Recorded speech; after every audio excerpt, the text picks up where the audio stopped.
look cute with those antlers on. I would. She's flipped out. She is truly flipped out. You can take them off. You can say, today I identify as a reindeer. Okay, then I'm going to get the trans community upset. Start off saying happy holidays and then say just Yes. Let's see.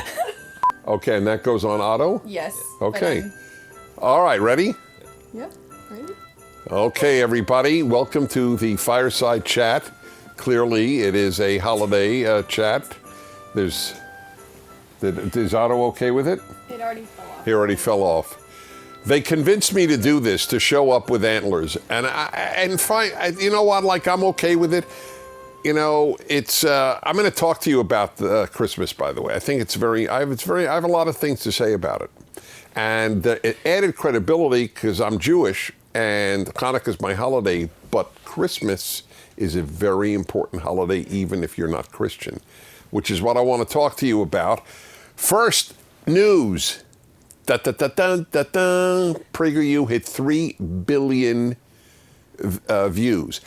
By the way, if they see this, it may end PragerU. It may no longer be taken seriously since Prager himself is wearing reindeer antlers. But I pretty much do what Megan asked me to do, and Are you the producer of the Fireside Chat? You certainly are. I have to say that. Okay, so did you all see me? Can I take it off? Okay. Anyway, the Fireside Chat, every week it is I, Dennis Prager, at my home. Do you know that people ask, is this a set? How do I prove it's not a set? Anyway, it's pretty elaborate for a set. It's my home, I promise. What would I do, bring my dog to the set? Anyway, I guess people would. No, this is where I do most of my work. So anyway, from my home to yours, whatever you're celebrating, Happy Hanukkah or Merry Christmas, and anything else that you might be celebrating, and certainly everybody, Happy New Year. But I really want to talk to you about this, and there's an opening question, as we have every week. So let's go to it.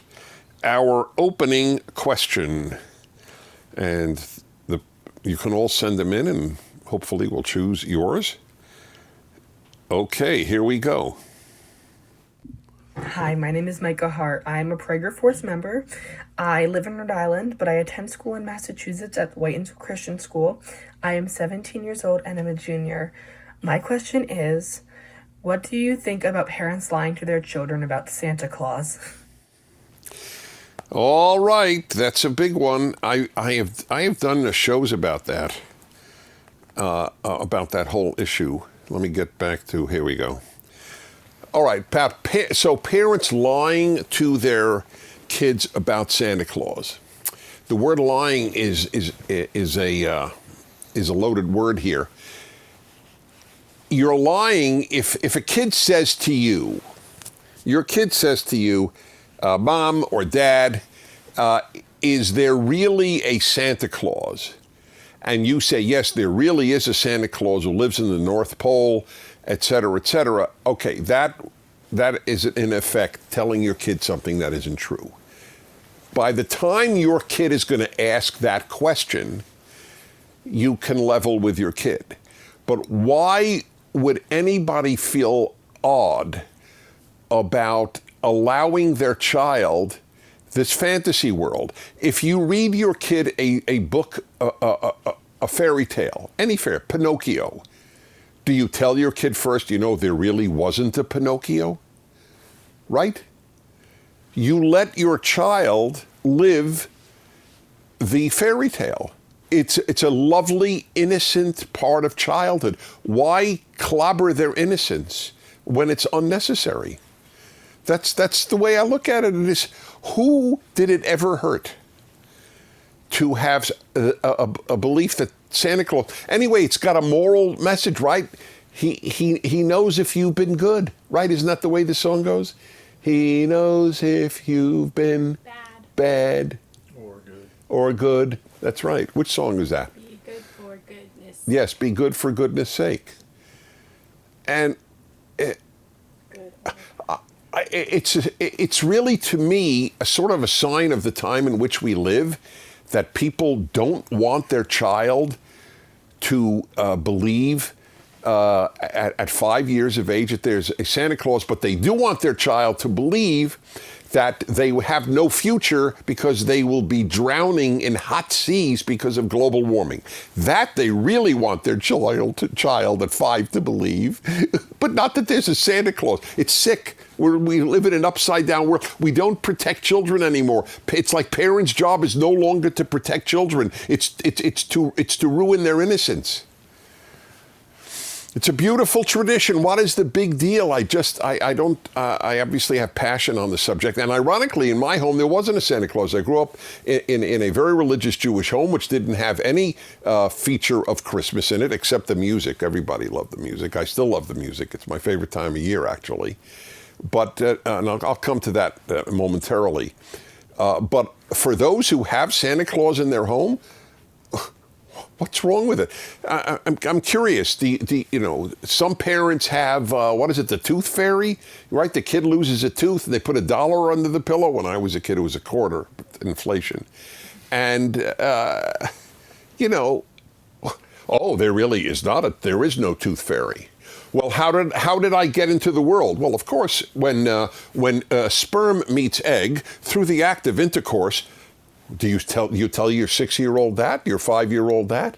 Or do you just say things that are not exactly accurate? Isn't protecting a child's innocence a good thing?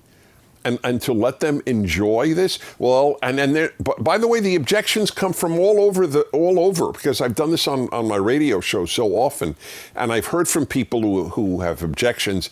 It not only comes from people who are hyper enlightened, it comes from a number of religious people.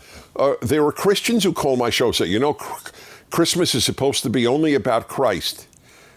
Why? For a Christian, of course, it's about Christ, but why only about Christ? Why does Santa take away? By the way, here's a little secret for all of you who want to raise religious kids, as I have wanted and hopefully did.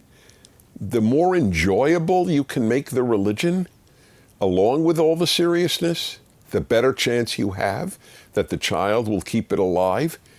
There's an emotional aspect to religion, not just an intellectual or theological one. So it's a very healthy thing to have your child love Christmas if you're a Christian, and love Christmas even if you're not a Christian, which I will get to. But so obviously, it is a non-issue to me. I don't want you to lie to your child if your child's asking a black and white question. But by the time they ask that question, anyway, even parents have told me, they said to their kids, well, there is a Santa in the way of, we believe that it is a beautiful thing to be generous on Christmas and to bring people gifts. They've answered it that way. You can answer it in any number of ways. But I will admit, it's a strange family where somebody at 30 years of age will say, I've never been able to recover my parents faking me about Santa Claus. If you think that way, I don't know how to put this, but you should seek counseling. I want to put it as gently as I can. If that's the biggest trauma in your life, that your parents told you there was a Santa, you've got a great life. Let me tell you. All right, does that answer our Rhode Island in Massachusetts Christian young man? Okie dokie, good. Enjoy life, folks, and enjoy religion. Santa helps it. All right. Now, let me tell you a couple of words about Christmas, and I've written this. You can look it up on the internet anywhere you are in the world. Dennis Prager, Christmas. You'll see a lot of articles that I've written on this. And the tragedy of dropping Christmas. No longer Merry Christmas, but Happy Holiday. No longer do schools have Christmas vacations. They have winter vacations. No longer do companies have Christmas parties. They have holiday parties. I will never forget, or no Christmas tree, at a school, for example, because I love this one. It's not inclusive. Well, I'm not Christian, but why is it not inclusive? Why is saying to me Merry Christmas in any possible way, shape, or form uninclusive, or God forbid, even worse, insulting? It's beautiful. In fact, I'm the guy, I go around, I tell everybody Merry Christmas. They're all saying Happy Holiday because they're afraid that they'll be just attacked, you know, the flight attendant, you know, or the captain of the airplane. Happy Holidays, you know. But as I go, wish people Merry Christmas. And then they look around and they go, Merry Christmas. It's like they're doing, people curse more easily than they say Merry Christmas in big cities. I'm not talking about, you know, rural Mississippi. I'm talking about in big cities, people are afraid almost to say Merry Christmas. It's really sad. It's just sad. It's just another way of getting rid of something joyful. And by the way, I want to remind Americans, and I know people watching all over the world, but I want to remind Americans, it's a national holiday in the United States, like July 4th or Veterans Day. It's a national holiday. I am an American. I'm a member of the American nation, so it is therefore my holiday too. It's not my religious holiday, but it's my American holiday. 90% of my fellow Americans are celebrating it. Why would I want to deprive them in my narcissism? It is narcissistic to be offended by the words Merry Christmas. There's something wrong with you. I mean it. And I'm a Jew, right? So in Israel, people will say on the Jewish New Year, Rosh Hashanah, they will say to everybody in Israel, remember, a fifth of Israel is not Jewish, it's Muslim, the Arab population of Israel. But people say to everybody, Shana Tova, Happy New Year. But what if it's not your New Year? Is that offensive? Should they stop saying that? Right? Why is that different? Or Shabbat Shalom, or, you know, Happy Sabbath, Sabbath peace. It's said on the radio as the Sabbath enters in Israel. Should they stop that because not everybody listening is Jewish? What, countries have to stop having their national holidays because some people in the country may not observe that day? That's incredible. So there was a law school in Indiana that decided to get rid of their Christmas tree in their main building, and I just thought it was awful. Their argument was it's not inclusive. So I had a law professor on, the one who made the argument. Oh, it's not inclusive. We can't have the Christmas tree.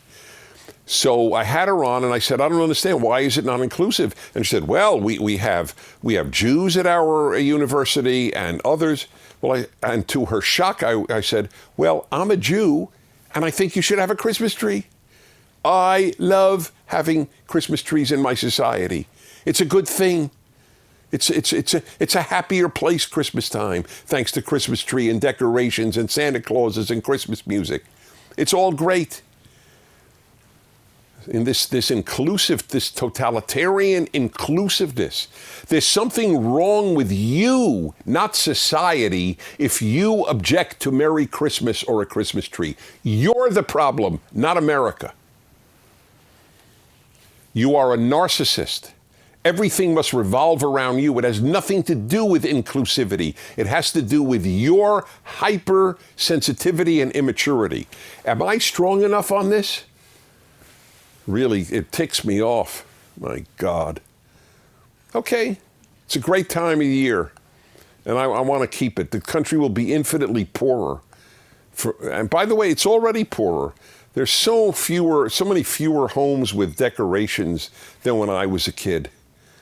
It's really you almost have to look for them in big cities. I know there are parts of America where there are still many, but in urban America, which is a secular America, as compared to a more rural America, it's a tragedy. It's such a beautiful thing to see these decorations once a year. It enhances the life of the society. Okay, we'll take your questions. They're all about Christmas. Chosen by Megan, the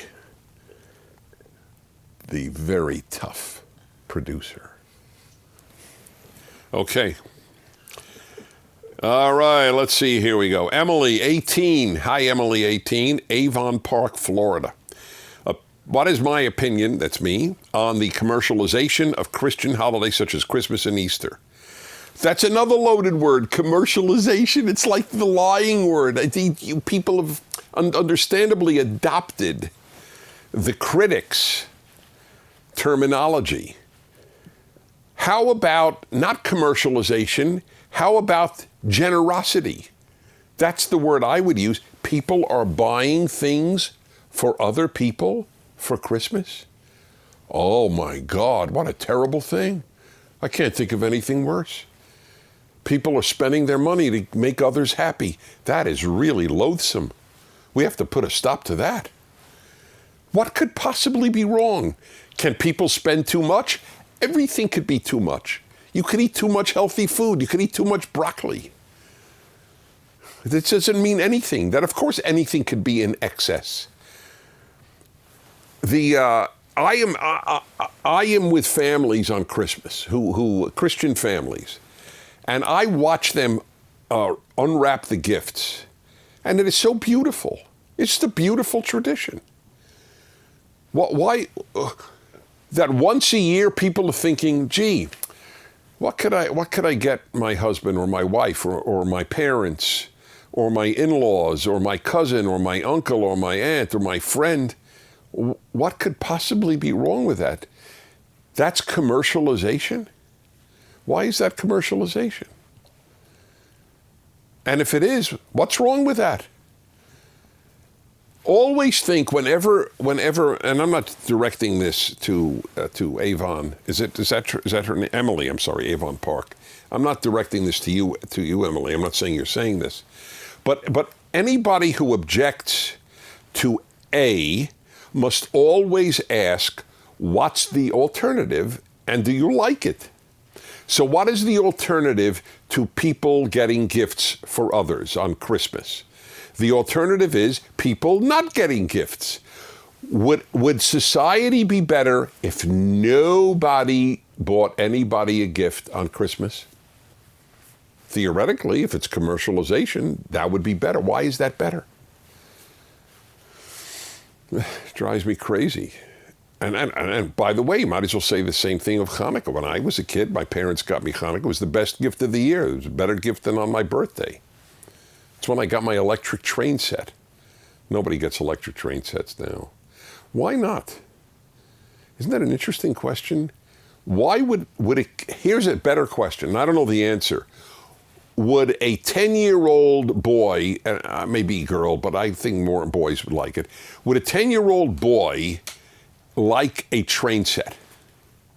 I don't know the answer. But it would be interesting. What happened to trains? It's not like people rode trains more then, but I don't know what happened. Anyway, I remember that in particular, that my parents got me this train set. So getting gifts, I'll never forget, this was one of my favorite calls in 37 years of radio. A woman called me up. She said, I'm a grandmother, and Dennis, I don't get my grandchildren gifts. What I do is I write a poem for them. And with great love and gentility, I said, whatever her name was, let's call her Anne. That's a good grandmother name, right? Anne, let me say this on behalf of your grandchildren. They rather get a gift than read your poem. It was very tough for me to say. But it's as true as 2 and 2 is 4. Personally, I would rather get a gift. I'd rather get a cigar than a poem. That may lower me in your view. I understand that. You might think, oh, Dennis Prager, he would much rather get a poem. Nope, I'd rather get a cigar. I admit it, can't smoke a poem. I mean, let's be honest. All right, that was a little cute. Okay. It's very sweet if you write your grandchild a poem, but not in lieu of a gift. All right, thank you. So get gifts. It's very nice. Reagan, 15, in Bristow, Virginia.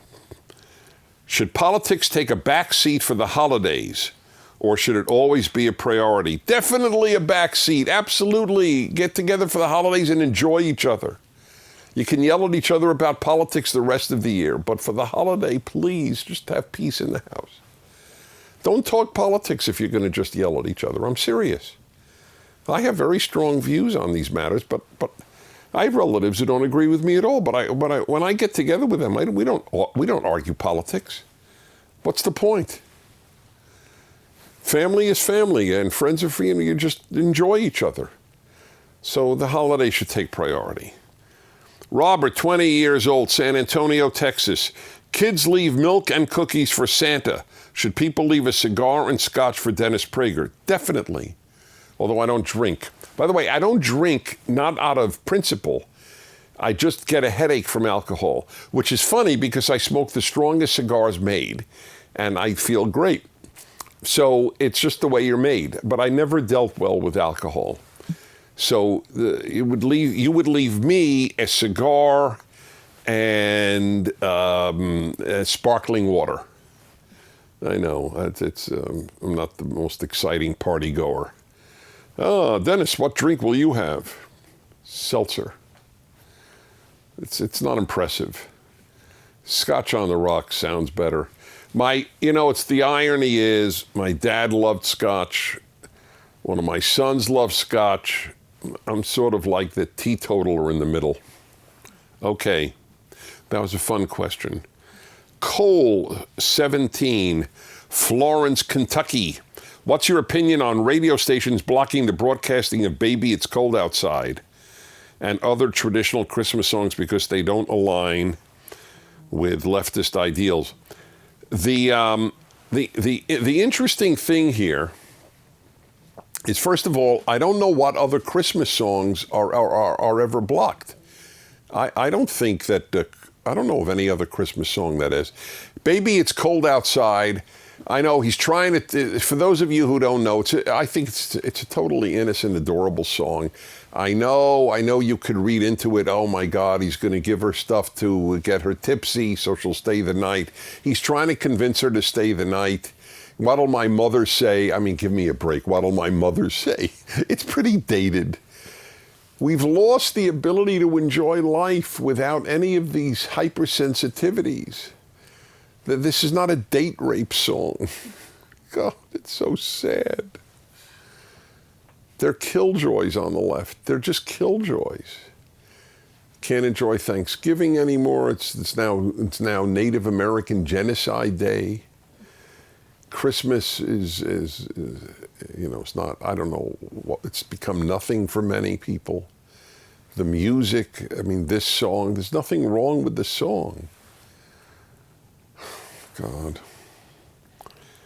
All right, let's see. Sammy, 16, Layton, Utah. What's your favorite Christmas song? I love them all. I love so many of them. I am crazy about the season. I'm crazy about it.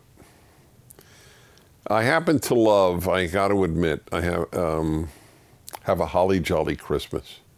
It is so unsophisticated musically and words, but I don't know. I just hear it and it gets me in the mood. But, there are so many, obviously, the great religious songs, Noel and Silent Night. And I mean, there are just so many. By the way, here's a great example. I bet most of you don't know this. American Christmas songs, which are a phenomenal genre of song, phenomenal. The biggest hits, at least half of the biggest, most popular Christmas songs were written by Jews. New York Times article a number of years ago.